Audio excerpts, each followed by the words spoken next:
আসসালামু আলাইকুম, কেমন আছেন সবাই? আশা করি ভালো আছেন। নতুন একটা ব্লগে সবাইকে স্বাগতম। তো চলুন ব্লগটা শুরু করা যাক। আমার প্রচণ্ড জ্বর ছিল, তারপরেও আমি ভয়ে জবর দিচ্ছিলাম। আর জ্বরের ভিতরে আমি এটা বানাচ্ছিলাম। আমার মিষ্টি কুমড়ার চপ খাইতে ইচ্ছা করছিল।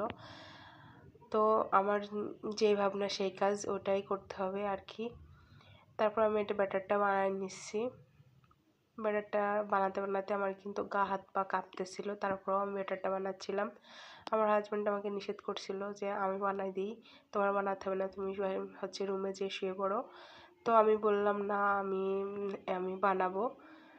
তো তাকে আমি বানাতে দিইনি একটাই কারণ হচ্ছে সে কখনো বানায়নি, আর তেল দেখলে সে খুব ভয় পায়, গায়ে ছিটকেও আসে। কারণ কখনো তো তার এইভাবে অভ্যস্ত না, এত তেলের ভিতরে দিয়ে তৈরি করা বা রান্না বান্না করা। রান্নার অভ্যস্ত আছে, কিন্তু এই যে ভাজাভুজির এত অভ্যস্ত নেই সে, তাই আর কি তাকে আর দিইনি। তো আমার পাতিলটা দেখে কেউ কিছু মনে করবেন না, কারণ এটা হচ্ছে আমার ইন্ডাকশন চুলা। আমার ইনফ্রারেড চুলা হলে সব পাতিল ধরে। আমার হচ্ছে ইন্ডাকশন চুলার একটাই পাতিল আছে, সেটাতে তরকারি আছে। আমার ইচ্ছা করছিল না যে ওই পাতিলটা সরাতে, তাই আর কি আমি বাটিতেই তেল দিয়ে হচ্ছে গিয়ে ওটা ভাজতেছিলাম। আর অল্প তেলে হয়ে যাচ্ছিলো, তাই আর কি। তারপরে রাত পেরিয়ে সকাল হয়ে আসলো। তো তারপরে আমার হাজব্যান্ড দেখে আমার জন্য পরোটা ডিম ভেজেছে। সে লাইভে ফার্স্ট টাইম এটা করেছে। তো আমি অনেক সারপ্রাইজ হয়ে গেছি। তারপরে ওই যে চপ বানাইছিলাম রাতের বেলা, সেটা তো আমি আর খাইনি, আন্দাজেই ভাউভুই বানাইছি।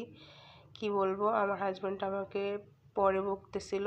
সে আমাকে কখনোই বকে না, তারপরে একটু বলতেছিল যে তোমার আমি নিষেধ করলাম যে আমি তৈরি করে দিই, তুমি বিনা কাজে খাইলে না ফাইলে না, তোমার শরীরটায় অকারণ করলে, কষ্ট দেয়ালে। তো সেইটা সকালবেলা মুড়ি দিয়ে মাখায় খাইছি। আর এই যে এইগুলা বাজার করে নিয়ে আসছিলো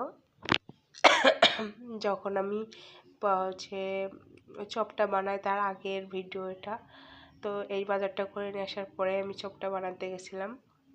এটা হচ্ছে ইসবগুলির ভুসি। তো আমার জন্য এই যে এইগুলা কিনে নিয়ে এসেছিলো।